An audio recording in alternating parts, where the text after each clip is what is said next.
Forças competitivas. Esse é o tema da nossa aula de hoje. A gente vai entender então como é que as empresas elas podem utilizar da análise das forças competitivas para melhorar suas estratégias no ambiente onde elas estão inseridas, tá? Vamos lá então. Primeiro a definição desse conceito, depois a gente vai ver quais são essas forças e sempre a gente vai trabalhar com exemplos para ficar mais didático, para ficar mais fácil da gente compreender e fazer as associações para depois a gente resolver as questões que vêm na sequência, tá bom? Então, forças competitivas. As forças competitivas, também conhecidas como as 5 forças de Porter, são um modelo proposto por Michael E. Porter para analisar, olha só, a competitividade de um setor ou indústria específica. Então, quando a gente fala dessa análise das forças competitivas, basicamente o que a gente quer ver é como é que está a concorrência no mercado onde a empresa ela atua, né? Quais são os aspectos que moldam a concorrência desse mercado?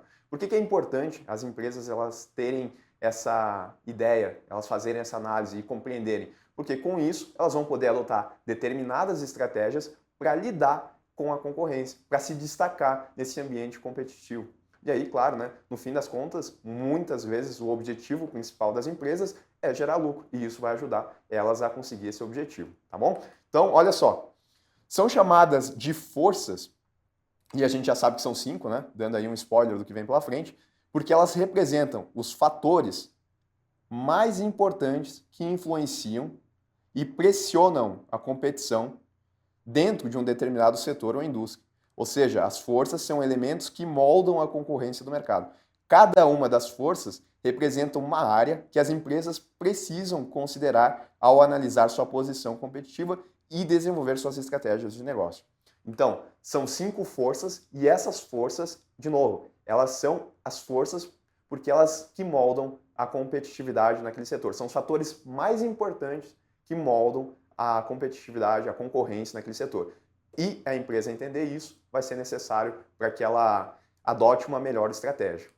As empresas, falando da competição, tá? As empresas elas concorrem entre si para conquistar clientes, aumentar sua participação de mercado e obter lucros. Essa competição ela pode ser influenciada por diversos fatores e ao analisá-los as empresas podem tomar decisões mais informadas e desenvolver estratégias para se destacar em um mercado altamente competitivo, tá? Através da análise, a empresa pode compreender o nível de concorrência e a atratividade de mercado em que atua, permitindo identificar os fatores que influenciam sua capacidade de obter lucro e se manter competitiva. Tá? Em resumo, né, a empresa ela quer buscar algo que a torne diferente das demais empresas, se destacar na concorrência, buscar uma vantagem competitiva através da análise dessas forças. Bom, como eu falei, né, são 5 forças, dado o modelo que o Porter estabeleceu.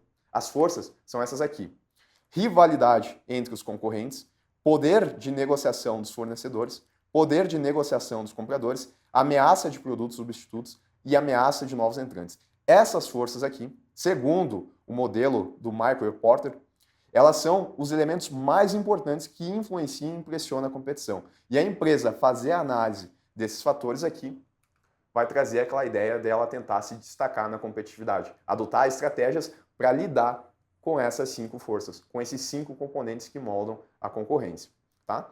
Perfeito, a gente já viu então, a gente já sabe quais são as 5 forças, sabe por que é importante a empresa fazer essa análise, e agora a gente vai ver na prática, tá? Um exemplo de uma empresa considerando essas forças para adotar diferentes estratégias. Vamos lá então. Vamos considerar o cenário de uma empresa de varejo, que atua no setor de moda e vestuário, chamada Moda Excelente, e que vai utilizar a análise das 5 forças de Porter para determinar o melhor posicionamento do negócio diante dos concorrentes. O posicionamento da empresa diante dos concorrentes, tá? Qual que é o posicionamento? Como é que a empresa ela vai se colocar diante da competição que tem no mercado? Vamos lá então. A gente vai utilizar o nosso exemplo aqui ao longo das definições que a gente for estudando de cada uma das forças, mas primeiro a gente estuda a definição e depois a gente vê o nosso exemplo, para contextualizar e para ficar fácil a compreensão. A rivalidade entre os concorrentes, primeira das forças, tá? É uma das forças mais importantes a serem consideradas. A intensidade da competição pode variar de acordo com o número de concorrentes, a taxa de crescimento do mercado, a diferenciação dos produtos, a capacidade de produção e a lealdade dos clientes. Olha só, A rivalidade entre os concorrentes é uma das forças do modelo, mas ela é uma das mais importantes. Isso por quê? Porque as outras 4 forças, elas convergem para essa daqui, que é a rivalidade entre os concorrentes. Afinal, a gente está fazendo uma análise das forças competitivas, tá? Da concorrência. Mais importante, tá? Olha só, eu estou falando que a intensidade da competição, ou seja, maior a rivalidade dos concorrentes, pode variar de acordo com o número de concorrentes. Quanto mais concorrentes estiverem naquele segmento, maior vai ser a rivalidade entre eles. A taxa de crescimento do mercado, quanto maior a taxa de crescimento do mercado, mais empresas vão estar interessadas nesse mercado. E aí, de novo, mais rivalidade, mais competitividade. Quanto menor a diferenciação dos produtos, aí cuidado, tá? As outras duas relações, elas eram diretas. Essa daqui é a inversa. Quanto menor a diferenciação dos produtos, mais concorrência o mercado vai ter. Isso porque, se os produtos eles não têm muita diferença entre eles, o consumidor ele pode comprar na empresa A ou pode comprar na empresa B. E isso aumenta a concorrência. Agora eu, empresa, a partir do momento que eu começo a diferenciar o meu produto, eu passo a ter uma vantagem competitiva, que é algo que me coloca numa melhor posição que meus concorrentes, porque aí os clientes eles vão ver um benefício a mais no meu produto. Então, olha a relação. Quanto maior o número de concorrentes, quanto maior a taxa de crescimento do mercado, maior a rivalidade. Quanto menor a diferenciação dos produtos, maior a rivalidade. Relação inversa. E ainda, né? Outro fator que influencia a rivalidade é a capacidade de produção e a lealdade dos clientes. Tá? Também são fatores aí que têm uma relação direta. Quanto maior, maior a rivalidade entre os concorrentes. Né? Nesse sentido, até a lealdade dos clientes a gente pode pensar de duas formas. Tá? Se eu tenho a lealdade dos meus clientes, aí eu vou ter uma menor concorrência no mercado. Agora, se as outras empresas têm mais a lealdade dos clientes, aí eu vou ter uma concorrência maior, porque eu vou ter que tentar achar uma maneira de me destacar para eu conseguir esses clientes, tá? Primeira das forças. Quanto mais acirrada a competição, mais desafiador é para as empresas obterem vantagens competitivas. Ou seja, é mais difícil para a empresa se diferenciar e se destacar de seus concorrentes. Quanto mais acirrada a competição, mais difícil é a gente se destacar. As empresas podem enfatizar a diferenciação dos produtos. Olha as estratégias aqui para a gente lidar com a rivalidade dos clientes. Primeira delas, a diferenciação dos produtos, que traz aquela ideia. Se os produtos são padronizados, eu tenho que achar alguma maneira de diferenciar meu produto, que daí eu passo a ter uma vantagem competitiva. Então, continuando. Criar laços mais fortes com os clientes e otimizar os custos operacionais para se destacar dos concorrentes e evitar competição baseada apenas em preço. Tá? Eu tenho que achar alguns fatores, não só o preço, eu tenho que achar alguns fatores que me coloquem com uma vantagem competitiva em relação aos concorrentes. Bom, voltando para o nosso exemplo para a gente entender na prática. Lembrem da Moda Excelente, né? Aquela empresa que trabalha com vestuário. Ela identifica várias marcas de moda estabelecidas no mercado, que competem diretamente em sua faixa de preço e segmento de cliente. Identificou várias marcas de moda estabelecidas. Tem concorrência aí. Isso destaca a importância de se diferenciar para se destacar em meio à concorrência. Então ela fez uma análise, porque as forças competitivas é uma análise que a gente faz de cada uma das forças. A Moda Excelente foi lá e fez uma análise da força de rivalidade entre concorrentes. E ela descobriu justamente o que a gente está falando aqui, que há muita rivalidade. Então o que ela tem que fazer? Ela tem que achar uma estratégia, caso ela queira se destacar, né? Ela tem que achar uma estratégia para conseguir uma vantagem competitiva em relação às demais, melhorar seu posicionamento em relação aos concorrentes. Outra força agora, tá? Poder de negociação dos fornecedores. Essa força, ela refere-se ao grau de influência que os fornecedores exercem sobre as empresas compradoras de um determinado setor ou indústria. Fornecedores com alto poder de negociação, olha só, alto poder de negociação, tá? Tem a capacidade de influenciar as empresas compradoras em relação a fatores como preço, qualidade, prazos e pagamentos, e outros termos de contrato ou acordo comerciais, o que lhes permite impor condições mais favoráveis para si mesmo. Tá? Quando a gente está olhando, então, o modelo de análise das 5 forças de Porter, uma dessas forças é o poder de negociação dos fornecedores. Tem que se imaginar eu, empresa. eu tenho um fornecedor que ele tem um alto poder de negociação, ele pode influenciar o que a gente acabou de colocar. Ele pode influenciar o preço que eu vou pagar, né, porque ele é meu fornecedor. Ele pode influenciar a qualidade dos produtos que ele está me prestando, os prazos de pagamento e outros termos. Mas tudo ele vai influenciar a favor de si mesmo. Por quê? Porque daqui a pouco eu só tenho esse fornecedor, eu não tenho outro. Se eu só tenho um fornecedor, o poder de negociação dele vai ser muito alto. E eu não vou ter escolha, eu vou ter que aceitar. Então, esse também é um dos fatores que moldam a concorrência. O poder de negociação que os fornecedores têm sobre as empresas. Eles vão acabar determinando acordos que sejam mais benéficos para eles. Tá? Outro nome que pode aparecer também é poder de barganha, mas é a mesma força. Tá? Também trata-se da ideia de negociação com os fornecedores. Daí, como é que a empresa ela pode atuar no sentido de contornar essa dificuldade? Como é que ela pode fazer, então, para diminuir a influência que os fornecedores têm sobre essa empresa? Bom, para reduzir o poder dos fornecedores, as empresas elas podem estabelecer contratos de longo prazo, diversificar seus fornecedores, que é o mais óbvio, né?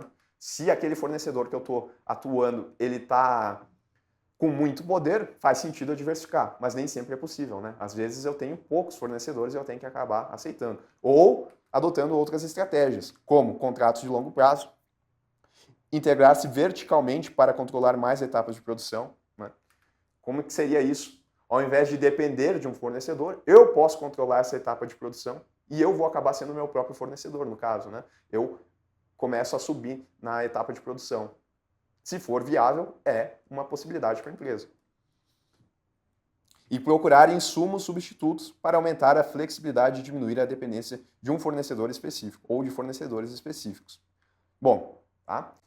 Agora a gente vai tentar entender, no nosso exemplo, da empresa, o que está fazendo a análise das 5 forças, né? Ela já fez a força da rivalidade, agora ela vai fazer a análise da força aqui do poder dos fornecedores.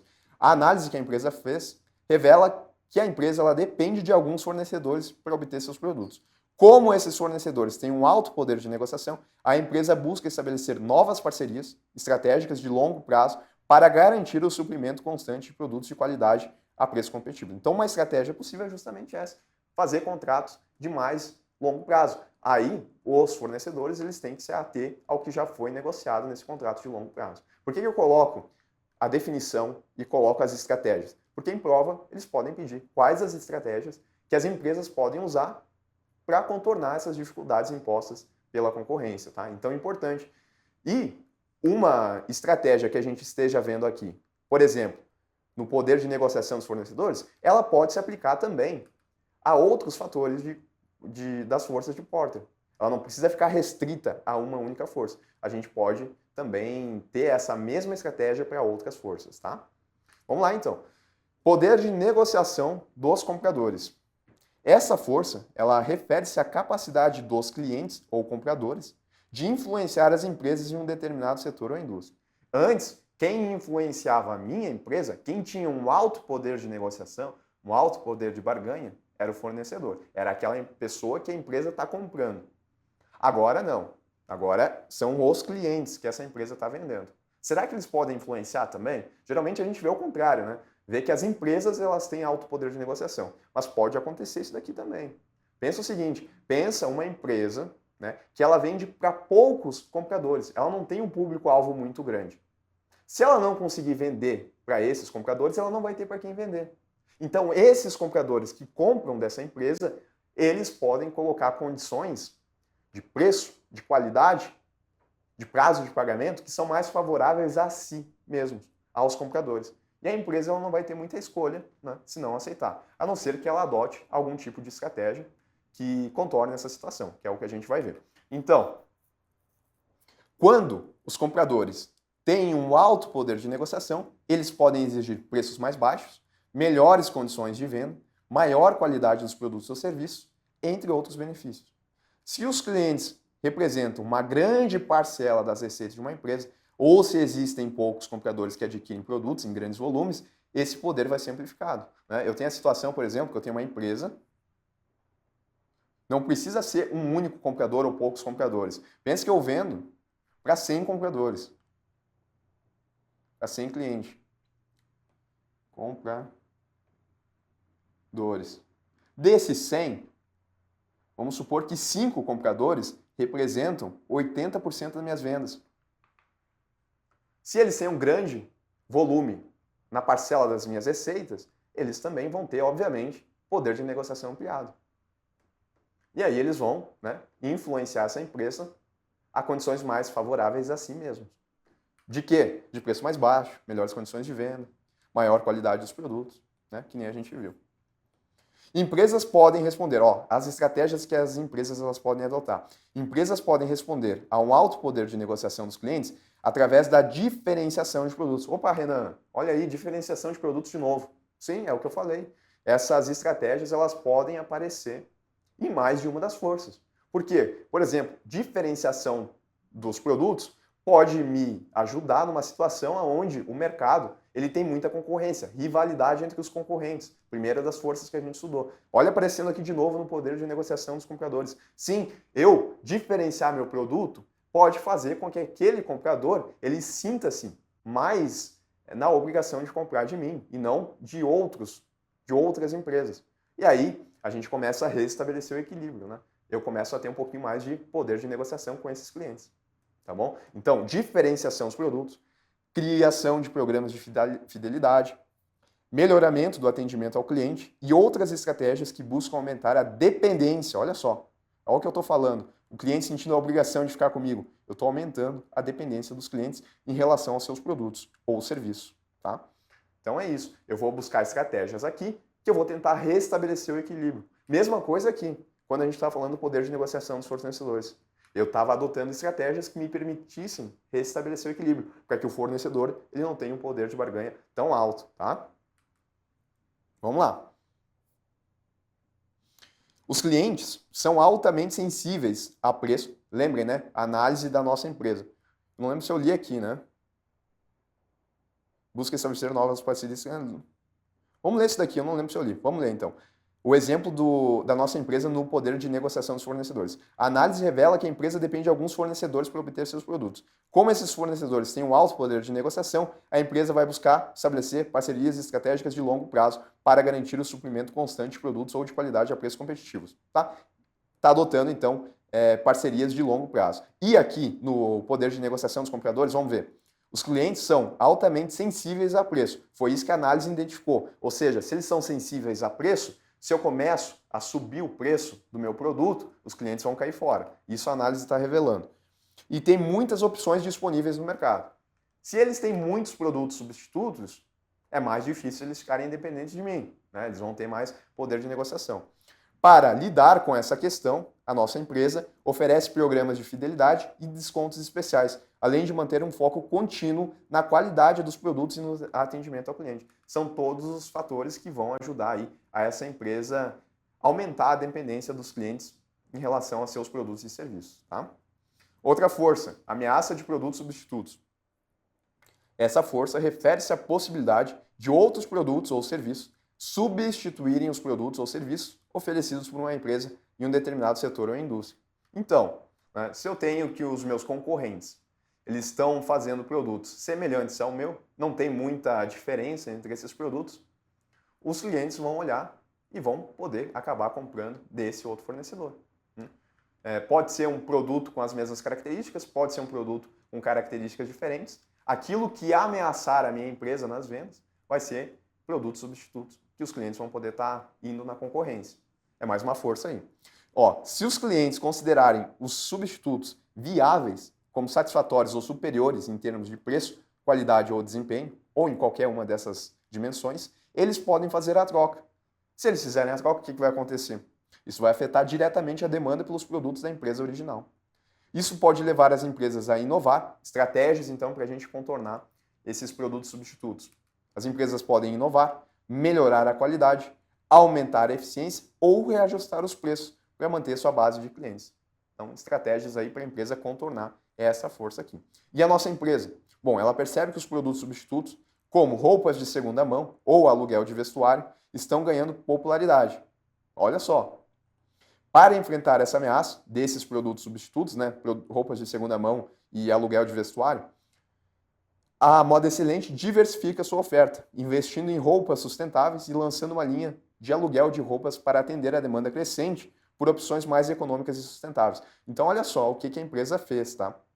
Primeiro, ela diversificou, bem dizer, ela diversificou os seus produtos, a sua área de atuação. Primeiro, ela se adaptou ao que o mercado tinha, né? Que ela começou investindo em roupas aqui no aluguel. Ela se adaptou, né? Ela começou a alugar suas roupas, porque o público estava começando a fazer o aluguel de vestuário, então ela adaptou, ela começou a alugar suas roupas e ela diversificou investindo em roupas sustentáveis. Ela adotou estratégias aí para tentar rivalizar com esses produtos substitutos. Outro tipo de estratégia que as empresas também podem adotar. E com isso a gente chega, né, em mais uma força, elencada lá por Porter, que molda a concorrência. Aí a gente está falando da ameaça de novos entrantes. A entrada de novos entrantes refere-se à possibilidade de novas empresas entrarem no mercado e competirem com as empresas já estabelecidas em um determinado setor ou indústria. Aqui eu não estou falando de novos produtos necessariamente. Eu estou falando de novas empresas entrarem no mercado, né? A gente tem um mercado hoje com 5 empresas. Vai ter uma concorrência ali, vai ter um nível de concorrência. E daqui a pouco se entra mais 2 empresas. Aí a concorrência vai ser maior ainda, né?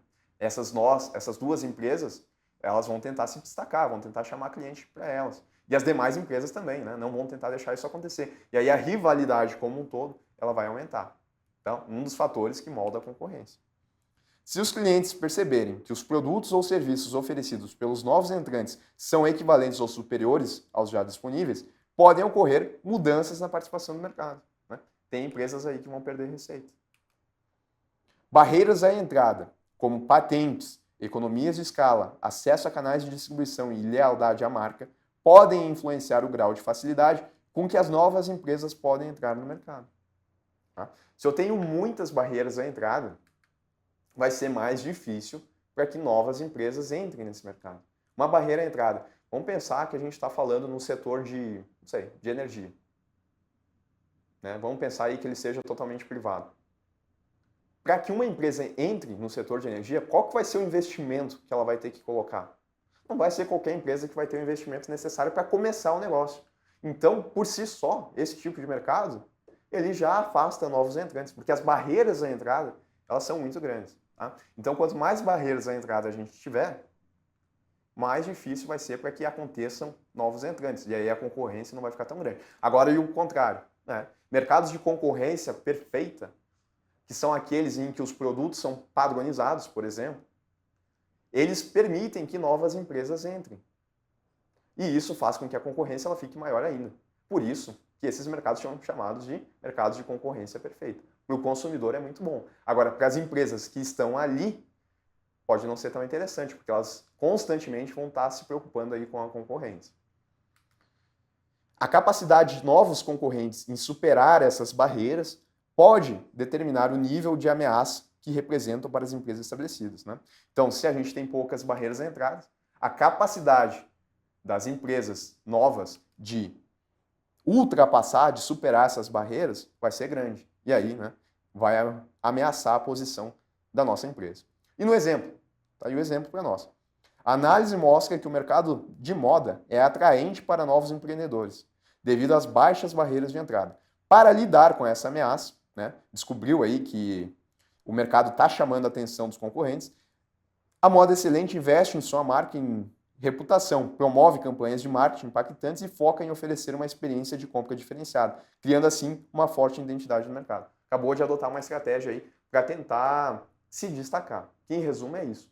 Estratégias que a empresa ela vai utilizar para se colocar numa vantagem competitiva em relação aos concorrentes.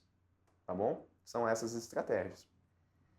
Bom, pessoal, a gente viu a parte teórica, entendeu aí o modelo de Porter, as 5 forças, viu com o exemplo aplicado, né, como é que a empresa ela vai fazer a análise e as estratégias que ela vai adotar para tentar contornar essas forças. E agora a gente vai ver como é que isso aqui aparece em prova, porque é o que interessa. Então, vamos para as questões. O modelo das 5 forças de Porter é uma ferramenta amplamente utilizada no planejamento estratégico. O modelo busca avaliar a atratividade de uma indústria com base em 5 forças competitivas, que influenciam a natureza da competição e o potencial de lucratividade em determinada indústria ou setor. Tá? Trouxe aí uma definição bem interessante do modelo. Mas o que ele quer saber é isso. Dentre as forças competitivas do modelo estão, lembrem, né? São 5 forças. Quais forças estão no modelo? Ameaça de novos entrantes? Tá lá. Tecnologia dominante? Não. Ameaça de produtos substitutos? Tá lá. Arcabouço legal? Não. Rivalidade entre os concorrentes estabelecidos? Tá lá. Poder de barganha dos clientes? Tá lá também. Opa, Renan, não era negociação? É. Por vezes aparece barganha, por vezes aparece negociação. Mas é a mesma coisa. Poder de barganha dos fornecedores? Tá lá. Tamanho das empresas do setor? Não. Tamanho das empresas do setor pode fazer aí com que, por exemplo, haja mais barreiras à entrada. Quanto maiores as empresas no mercado, é mais difícil para uma empresa entrante conseguir competir. Né? Apenas contextualizando. Poder de barganha das empresas dominantes? Não, né? Poder de barganha dos fornecedores ou então dos clientes. Concentração de mercado? Não. Nos últimos anos, a dinâmica competitiva da indústria de embalagens tem se intensificado em função das mudanças no padrão tecnológico de uso, reuso e reciclagem devido à crescente preocupação ambiental. Então, a dinâmica competitiva da indústria de embalagens, ela tem se intensificado. Em outras palavras, o mercado está ficando mais concorrido. É isso que ele está falando aqui. Vamos lá. Nesse sentido, as empresas passam a lidar com concorrentes que utilizam insumos e processos produtivos completamente distintos, como, por exemplo, vidro, PET e alumínio, composto de papel e metal, dentre outros. Né? Então, eles estão usando outros insumos e processos produtivos. Considerando o modelo das 5 forças de Porter, qual a força é descrita como principal influência para a dinâmica competitiva desse setor? Olha só, vamos de novo à questão. Perceba que ele está falando o seguinte, que dado a crescente preocupação ambiental, as empresas elas estão utilizando insumos e processos produtivos distintos.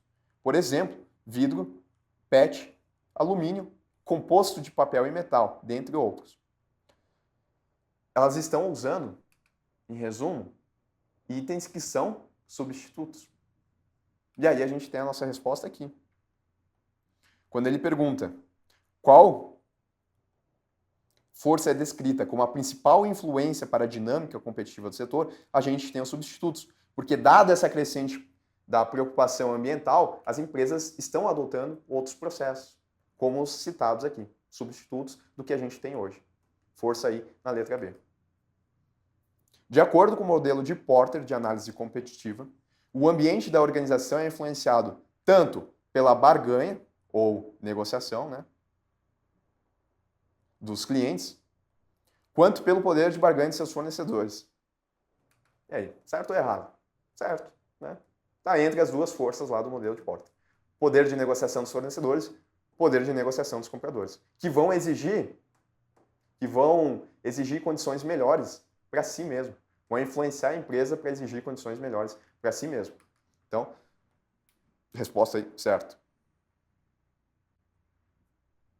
De acordo com o modelo de Porter, o poder de barganha dos clientes independe do nível de informação que eles possuem sobre seus produtos. E aí? Essa já é um pouquinho mais difícil, né? Tá certo ou tá errado? Vamos tentar entender. Quanto mais informação os clientes têm sobre os produtos, quanto mais informação eles têm, eles sabem quanto que aquele produto vale, eles sabem quais são os insumos que vão naquele produto, eles conhecem todo o processo daquele produto. Quanto mais informações eles têm, será que isso não vai influenciar o poder de negociação deles? Vai, né? Porque se eles estão bem informados, isso influencia. Pensa numa pessoa que vai, por exemplo, comprar um carro usado. Se ela não tem informação daquele carro usado, né, a pessoa que está vendendo para ela tem todas as informações, se ela não tem nenhuma informação, ela não vai ter muito que negociar, ela vai ter que aceitar o que a outra pessoa está falando. Né? Vai ter que confiar na palavra do outro, porque ela não tem informação. E se fosse o contrário? E se ela soubesse, se ela conhecesse a pessoa que tem aquele carro, ela sabe que a pessoa andou tantos quilômetros por dia em média, já bateu com aquele carro, nunca teve seguro, em resumo, não cuidava bem do carro. Se ela tem essas informações, ela vai poder ter um poder de barganha melhor. Ela vai dizer, não, eu não vou pagar isso, porque eu sei as condições pelas quais esse carro passou. Então, se ela tem mais informação, ela vai ter mais poder de barganha do que quando ela não tem. Daí ela vai ficar refém do que a outra pessoa está falando. Então, essa questão aqui, ela está errada, porque não independe. Quanto mais informação os clientes têm, maior vai ser seu poder de negociação. Inclusive, em mercados de concorrência perfeita, são aqueles que se classificam que os clientes têm toda a informação disponível. E por isso eles são mercados de concorrência perfeita, onde a concorrência é muito alta. Porque o cliente facilmente ele pode ir para outra empresa. Tá? Mais uma. Segundo Michael Porter, as forças que agem nos mercados competitivos são, está elencando as forças aí, ameaça de produtos e substitutos, entrada de novos competidores e poder de barganha dos fornecedores e clientes. Essas forças elas convergem para pontos fortes e fracos, composto mercadológico, nível de planejamento estratégico, nível de análise do ambiente interno ou nível de rivalidade entre os concorrentes. Bom, no início da aula eu falei que uma das forças mais importantes era o nível de rivalidade entre os concorrentes. Inclusive eu disse que as demais forças convergem para isso. Então, resposta aqui está na letra E. Considere que na indústria de alimentos e bebidas, as empresas WW, X, Z e YX dominam o desenvolvimento tecnológico, a fabricação e a comercialização de flavorizantes e enzimas para a fabricação de alimentos especiais. Isso permite as empresas imporem preços e condições aos inúmeros fabricantes de alimentos e bebidas ao redor do mundo que dependem desses insumos. Nesse caso, a competitividade na indústria é afetada principalmente devido à capacidade de barganha dos compradores, ameaça de novos entrantes, existência de produtos substitutos, presença de economia de escala ou poder de barganha, poder de negociação dos fornecedores. E aí? Olha só como a questão ela foi trabalhando todo esse estudo de caso. Quando ela fala o seguinte, vamos lá, que essas empresas, elas dominam o desenvolvimento tecnológico e isso faz com que elas consigam impor preços e condições aos fabricantes que delas dependem, é porque elas são fornecedores desses fabricantes. E elas estão colocando condições que sejam mais favoráveis a si mesmo, porque elas dominam esses segmentos. Então, a gente está falando do poder de negociação dos fornecedores. Resposta aí na letra E. Só, essa era a última questão aí sobre as 5 forças de Porter, sobre o modelo das forças competitivas.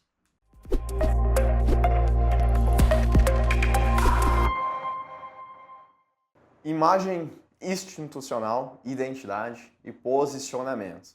A gente vai estudar esses temas, esses conceitos aqui que são importantes para as empresas nessa aula.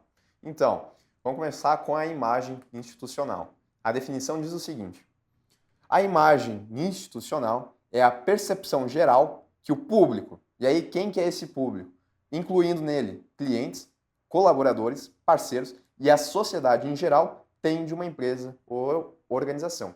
Então, quando a gente fala da imagem institucional, a gente está falando qual que é a percepção que o grande público tem em relação a essa empresa. E aí o grande público envolve não só os clientes dessa empresa, mas também os colaboradores, os parceiros e a sociedade em geral. Basicamente, todo mundo. Qual que é a visão que todo mundo tem, qual que é a percepção que todo mundo tem em relação a determinada empresa. É isso que o conceito de imagem institucional passa.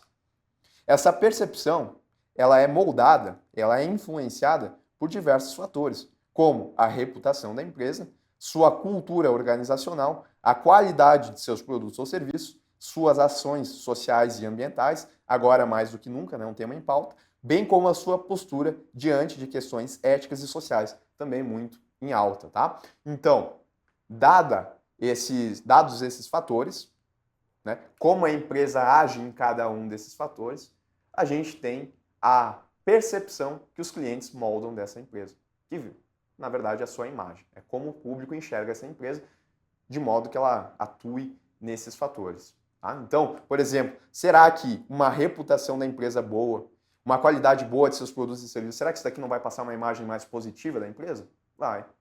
né? E, por outro lado, se ela não tem uma preocupação diante de questões éticas e sociais, será que isso não vai influenciar negativamente como o público vê essa empresa? Não vai influenciar negativamente a imagem dessa empresa? Vai. Tá?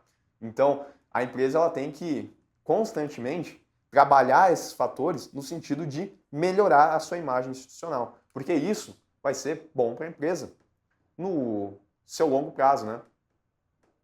Em sua sustentabilidade, no seu crescimento. E, em último caso, no lucro, que é o que as empresas buscam. Tá? Vamos lá, então. Quais são os elementos? Os elementos da imagem institucional são os componentes ou características que influenciam a percepção e a reputação de uma organização ou instituição perante o público. Então, a gente está aprofundando exatamente esses fatores. Vamos lá, a reputação. A reputação da empresa é um componente essencial da imagem institucional. Uma boa reputação ela é construída ao longo do tempo, com base na confiança e na entrega consistente de valor aos clientes e também aos stakeholders, que são o público interessado dessa empresa. Então, uma boa reputação ela não é construída do dia para a noite. Não, ela é construída ao longo do tempo, conforme a empresa ela vai se mantendo consistente na entrega de valor ao cliente. O que é entregar valor ao cliente? É fazer mais do que apenas vender o produto e serviço. É entregar toda uma experiência ao cliente que seja positiva, desde o começo da venda, da primeira etapa da venda, até mesmo depois da venda, que é o que a gente conhece como marketing de relacionamento, que é o pós-serviço, o pós-compra, né? A empresa, ela criando essa experiência totalmente engajada com o seu público, isso vai fazer com que a reputação dela, aos poucos, vá melhorando. E isso, né, em último caso, essa entrega de valor, essa melhora na reputação, vai influenciar na imagem que a empresa tem positivamente. Tá? O outro elemento, cultura organizacional. A cultura interna da empresa, seus valores, normas e práticas refletem-se externamente na imagem institucional. Então, olha o que eu estou falando, que o que a empresa ela faz internamente impacta em como ela é vista externamente. Uma cultura positiva e ética pode fortalecer a percepção positiva da empresa. Qualidade e excelência. Esse é um dos principais, né? A qualidade dos produtos ou serviços oferecidos pela empresa desempenha um papel importante na formação da imagem institucional. A busca pela excelência é um diferencial valorizado pelo público. Entregar um produto com qualidade. Por quê? Se o produto não é bom, se a qualidade do produto é ruim, a empresa até vai vender, mas vai vender uma vez só. Não vai continuar vendendo. Agora, se ela entrega sempre produtos com qualidade, entrega valor ao cliente, isso vai melhorar a imagem dela, né? As pessoas vão ter uma percepção mais positiva da imagem dessa empresa. Responsabilidade social e ambiental. Ações e iniciativas voltadas para o bem-estar social e a preservação do meio ambiente são elementos que impactam positivamente na imagem institucional, demonstrando o compromisso da empresa com o bem comum. Assunto em alta, né? A preocupação que as empresas têm com o meio ambiente, isso também impacta na imagem dela. Se ela tem uma preocupação, se ela tem essa preocupação ambiental, né, e demonstra isso com ações, principalmente, vai melhorar a reputação dela com o grande público. Transparência e ética. A forma como a empresa lida com questões éticas e sua transparência nas relações com clientes e stakeholders influenciam diretamente na construção de uma imagem institucional sólida. Tá? Bom, a gente viu então que a imagem institucional é a percepção que o público tem da empresa, que vai desde a reputação até como a empresa lida com questões éticas e sociais. Perfeito. Mas por que isso é importante? Eu já citei ali no começo da aula, mas agora a gente vai aprofundar isso. Dada a percepção do público, é possível elencar alguns pontos que destacam a busca das empresas em consolidar sua imagem institucional. Vamos lá. Credibilidade e confiança. Uma imagem institucional positiva vai gerar credibilidade e confiança junto aos clientes e stakeholders, incentivando o quê? A fidelidade e a recomendação da empresa. Como isso é importante, né? Como eu falei, se a empresa ela presta um serviço de má qualidade, ela vai vender até, mas vai vender uma vez só. E ainda esses clientes que compraram vão falar mal da empresa ao seu ambiente, ao seu entorno. E aí vai acabar prejudicando a venda das empresas. Agora, se a empresa ela construiu uma imagem institucional que é positiva, isso vai fazer que muitos clientes se tornem fiéis a essa empresa. E não só eles frequentem essa empresa, como eles falem bem dessa empresa a seu entorno, incentivando a outras pessoas também a virem comprar dessa empresa. Então, isso vai impactar onde? A receita da empresa, obviamente, mais lucro. Atração de talentos. Uma boa imagem institucional torna a empresa mais atrativa para profissionais talentosos, o que auxilia na atração e retenção de colaboradores qualificados, né? Então, se é uma empresa que tem uma imagem positiva forte, isso vai chamar pessoas mais capacitadas, pessoas mais qualificadas para essa empresa, né? Outras pessoas vão querer trabalhar isso. E isso acaba gerando, né, uma roda, vai girando a empresa, cada vez vai melhorando a imagem institucional da empresa, porque quanto mais pessoas qualificadas, melhor é a excelência na prestação de serviço ou na venda de produtos dessa empresa. Resiliência em crises. Empresas com uma imagem institucional bem estabelecida podem lidar melhor com crises, pois já têm um capital de confiança construído junto ao público. Se eu tenho clientes fiéis que sempre retornam à minha empresa, mesmo em momentos de crise, eu ainda vou ter meu público lá. Eles ainda vão frequentar a minha empresa e eu vou conseguir lidar melhor com essas circunstâncias negativas. Mais um elemento de importância da imagem institucional. Vantagem competitiva.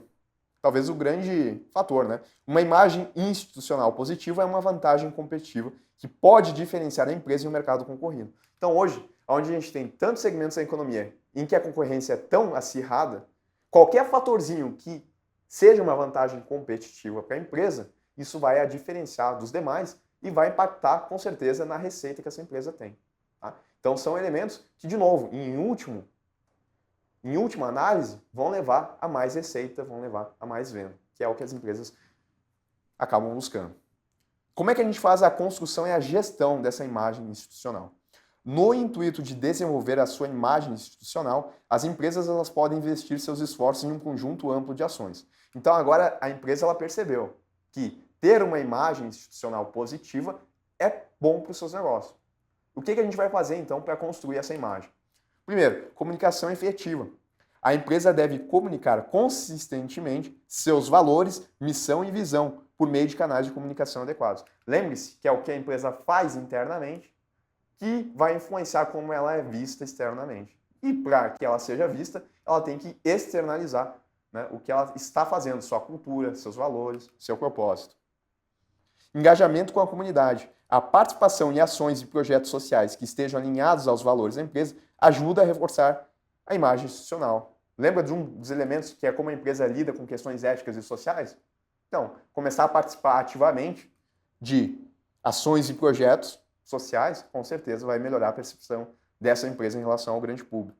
Feedback e pesquisas. Ouvir o feedback do público e realizar pesquisas de percepção ajudam a empresa a compreender como é vista e identificar oportunidades de melhoria. Uma ferramenta excelente. Entender como o público está enxergando aquela empresa, porque às vezes a empresa não tem essa noção, né? Elas vivem ali no entorno delas, internamente. Mas quando tu começa a identificar como o público está te enxergando, aí tu consegue ver aonde que tu tem que melhorar. Então, esse tipo de ferramenta de fazer pesquisas e colher feedback do público-alvo é interessante. Consistência e coerência. É importante que as ações e declarações da empresa estejam alinhadas com sua imagem institucional para evitar contradições, tá? Não pode ela, por exemplo, comunicar que seus valores são esses e na prática ela está fazendo o contrário disso, né? Se não tiver essa coerência, não vai resultar numa melhora da imagem institucional. Bom, dentro desse conceito de imagem institucional, é importante ver o conceito de brand equity, ou valor da marca. Olha só, o brand equity é o valor que a marca, ao longo do tempo devido à sua imagem positiva, vamos de novo, o brand equity é o valor que a marca agrega, tá aqui, ó, que a marca agrega ao longo do tempo devido à sua imagem positiva, reconhecimento, lealdade dos clientes e associações positivas. Então, o valor da marca, ele é construído ao longo do tempo. Com base em quê? Na imagem positiva, no reconhecimento, na lealdade dos clientes e nas associações positivas. Em outras palavras, o brand equity é construído através da imagem institucional, pois é a partir da percepção positiva que os consumidores têm da empresa que o valor da marca ele vai aumentar. E esse valor é algo intangível, né? A gente não é, por exemplo, o valor da empresa quando a gente soma tudo que ela tem, tudo que é dela, e a gente chega num número. Não. O valor da marca é algo que está inconsciente nos clientes, né? O quanto que eles agregam de valor àquela empresa. E é construído com base em quê? Na imagem institucional, principalmente, é a grande base. Porque a imagem, de novo, é a percepção que o público tem em relação àquela empresa. Se a percepção ela foi positiva, que foi construída ao longo do tempo, o valor da marca, que é isso intangível, ele vai aumentar, né? Ela vai estar mais presente na consciência dos consumidores. Uma imagem institucional positiva, com uma reputação sólida e confiável, contribui para fortalecer o brand equity da marca, que é o valor da marca. Por outro lado, uma imagem institucional negativa ou inconsistente pode prejudicar o brand equity, afastando os consumidores e prejudicando a confiança na marca. Tá? Tranquilo. Tá? E alguns elementos que a gente associa, então, com o valor da marca. O reconhecimento que essa marca tem, as associações positivas dessa marca, a lealdade do consumidor, a percepção de qualidade, a reputação e a credibilidade. São fatores que a gente associa com o valor da marca, com o brand equity dessa empresa.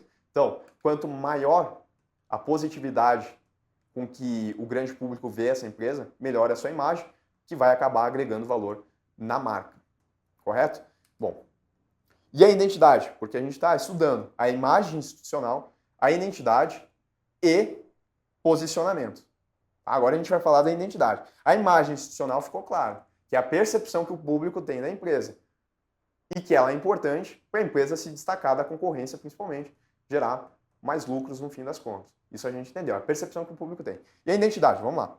A identidade, ela representa a essência distintiva e a personalidade única de uma empresa ou marca. Ela é a base sobre a qual a imagem institucional é construída e contribui diretamente para o posicionamento da empresa no mercado. A gente já vai ver qual que é a ideia de posicionamento, tá? Mas eu estou falando que a identidade da empresa é o que de fato ela é. Não é a percepção que o público tem. Não é só isso. É o que a empresa ela é. Correto? É o que a empresa ela é. Agora,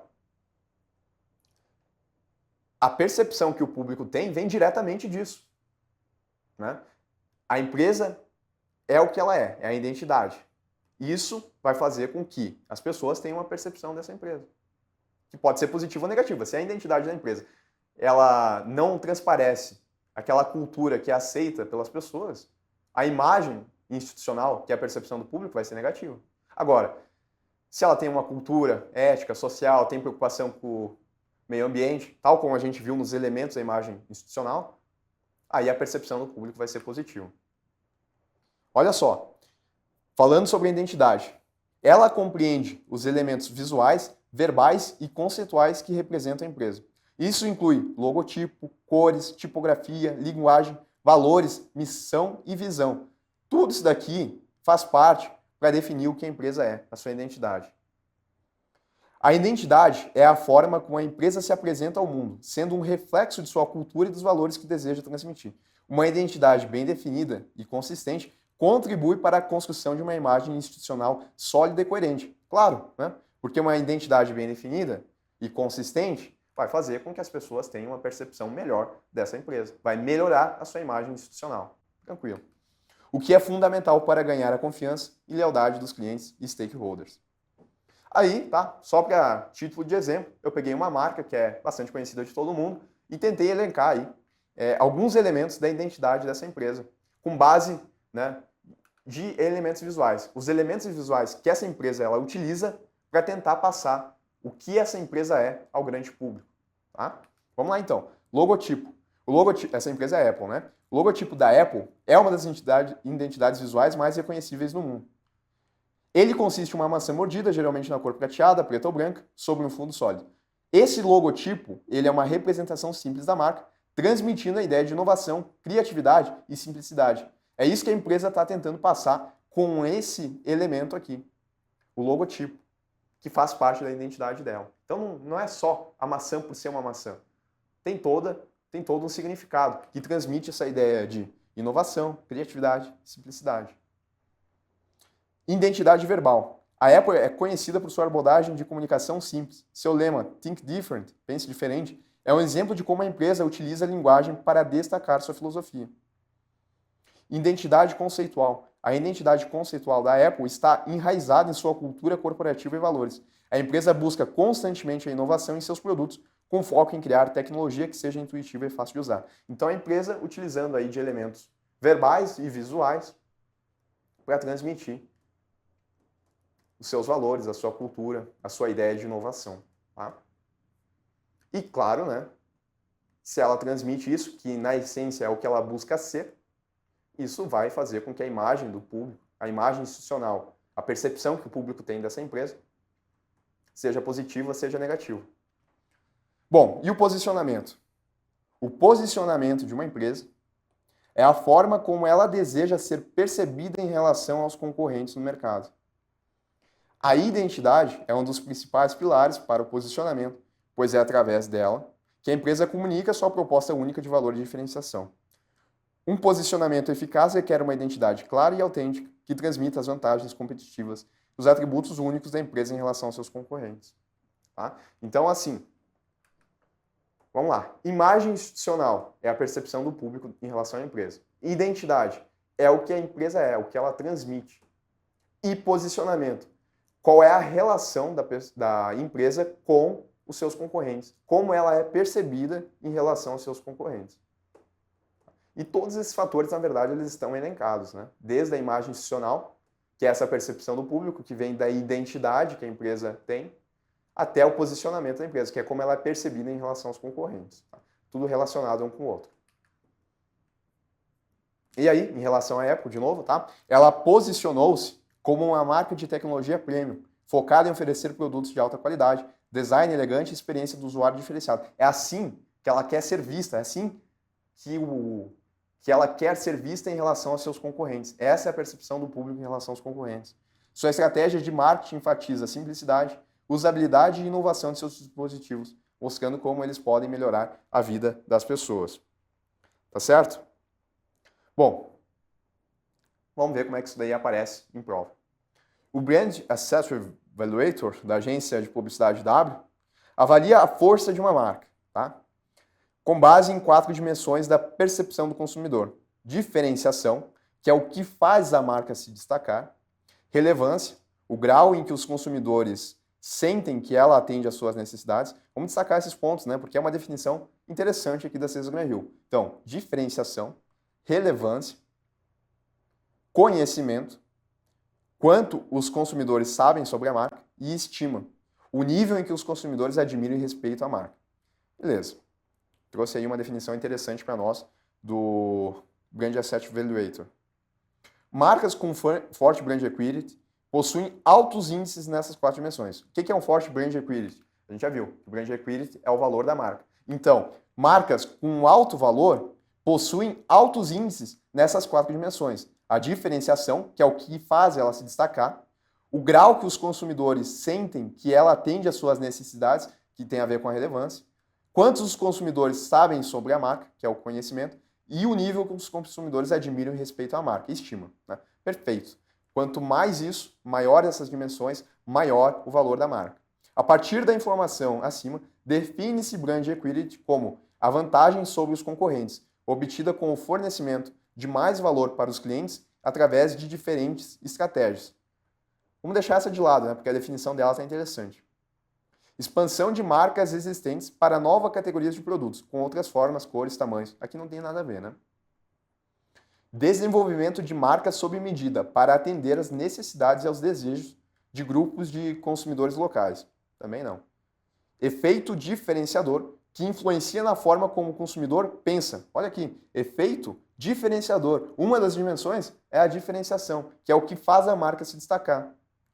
Bom, sente e age em relação a uma marca. É exatamente isso, tá? Brand equity é essa ideia de valor, que é como o consumidor pensa em relação a essa empresa, o que faz ela se diferenciar das demais, tá?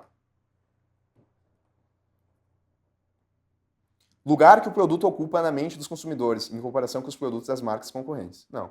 Perceba que a gente não está falando de uma vantagem especificamente sobre os concorrentes. A gente está apenas avaliando a marca dessa empresa. porque o brand equity é o valor da marca, tá? Então, entendo aí que a letra D seja mais correta. Efeito diferenciador que influencia na forma como o consumidor pensa, sente e age em relação a uma marca. A credibilidade das empresas é a imagem construída por um longo tempo, pela comunicação empresarial, que por sua vez é composta por ações, por posicionamentos e pela forma como lida com questões da sociedade. Será que está certo isso? Não tem nem como estar errado, né? Vamos de novo. A credibilidade das empresas é uma imagem construída por um longo tempo pela comunicação empresarial, que é composta por ações, posicionamentos e pela forma como ela lida com questões da sociedade. Isso aumenta a credibilidade das empresas? Passa a credibilidade? Com certeza. Tá certo. Branding é a gestão da marca com o objetivo de torná-la mais conhecida, desejada e com conceito favorável na mente de seus consumidores. O brand, ou brand management, seria a gestão da marca, envolve, entre outras ações relacionadas ao preço, missão, identidade e posicionamento da marca, propósito, valores, preço e missão, propósito, valores, identidade e posicionamento da marca, propósito, preço, identidade e missão, preço, valores, identidade e missão. Percebam que ele vai insistindo na ideia de preço, preço, preço e preço. A gente não falou em preço, né? A gente falou em qualidade dos produtos e serviços prestados. Isso a gente falou. Agora, preço especificamente, não. A gente falou de como a empresa lida com questões éticas e sociais, como ela se preocupa com o ambiente. Tudo isso vai impactar a forma como o público enxerga essa empresa, a percepção que o público tem, né? E isso vai gerar, como a gente viu, num brand equity maior. Tá? Então, a gente não falou de preço, a gente está preocupado, né, em ações relacionadas ao propósito, aos valores, à identidade e o posicionamento da marca. A gente não falou de preço, tá? Exposta aí na letra C. O atendimento aos direitos do consumidor e o cuidado com o cliente são questões de sobrevivência da empresa no mercado, as quais impactam diretamente na imagem e dão visibilidade à empresa que assume essa atitude perante o consumido. Será que tem como marcar isso daqui como errado também? Atendimento aos direitos do consumidor, cuidado com o cliente, são questões de sobrevivência da empresa no mercado? Obviamente que sim, né? Porque se ela não atender aos direitos do consumidor e não ter o seu cuidado devido aos clientes, ela não vai sobreviver muito tempo, né? Então não tem como dizer que isso daqui está errado. Eles impactam sim na imagem e na visibilidade que a empresa tem. Impactam na imagem perante o consumidor aqui, né? Impactam na imagem, na percepção que o público tem. Então, tá certo. Ao conjunto de elementos gráficos que compõem a personalidade visual de um nome, ideia, produto ou serviço, dá-se o nome de imagem corporativa, identidade visual, imagem da marca, identidade comunicacional ou identidade gráfica. A gente chamou, né? Eu mostrei ali o exemplo da Apple, que a gente tinha os elementos visuais, além dos verbais, por exemplo. Tá? Então, identidade visual. A cultura, essa aqui é a última. A cultura é aprendida, transmitida e partilhada. É resultante de um aprendizado por condicionamento social. Ela é construída ao longo do tempo. Em termos empresariais, a cultura também é expressa na maneira como as coisas são feitas, como a empresa está estruturada, etc. Dessa forma, a cultura organizacional cria abordagem sistêmica da administração, identidade organizacional, público-alvo da empresa, cenário do macroambiente organizacional ou relação entre o ambiente externo e o grau de certeza interna. Sem dúvidas, né? Pelo que a gente estudou, é a identidade. Lembrem que a identidade é o que a empresa ela é. E como ela, aqui ó, como ela transmite, ela partilha a sua cultura, que é resultado desse aprendizado e tudo mais, que é construído ao longo do tempo, a gente está falando, né, que a cultura organizacional vai criar a identidade, que é o que a empresa é. Da identidade a gente vai ter também a imagem institucional, que é a percepção que o público tem dessa empresa. E da identidade também a gente vai ter qual que é a percepção do público em relação aos concorrentes dessa empresa, seu posicionamento no mercado, que é o posicionamento. Tá? Então, resumo aí, para a gente terminar. Imagem, percepção que o público tem da empresa. E identidade é o que a empresa é. E posicionamento é qual é a percepção do público em relação a essa empresa e seus concorrentes. Tá bom? E a gente fecha aí mais uma aula.